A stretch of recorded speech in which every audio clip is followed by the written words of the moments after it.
Политичарките беа мета на стереотипизација и на последните парламентарни избори.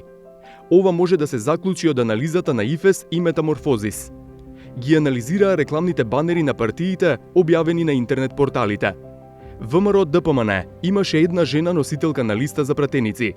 Партијата објавила 1065 банери, а носителката Дафина Стојановска е на само 62 од нив.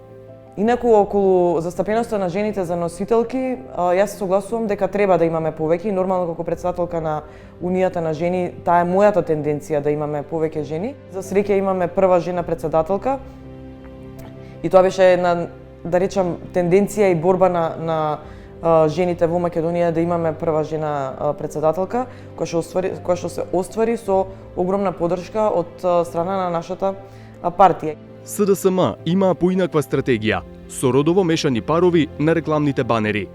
Од вкупно нарачани 605 банери, маж и жена беа заедно на 394 од нив.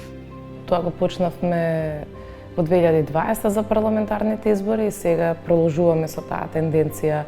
И мислам дека навистина пред се делуваше многу и емпатично и симпатично спрема гласачкото тело, но само заеднички можеме да успееме, без разлика од која политичка партија доаѓа, бидејќи нападите на политичар кој што доаѓа од редовите на СДСМ жена и политичарка која што доаѓа од редовите на ВМРО ДПМН или од редовите на ДУИ, секако дека се исти по истиот тој основ.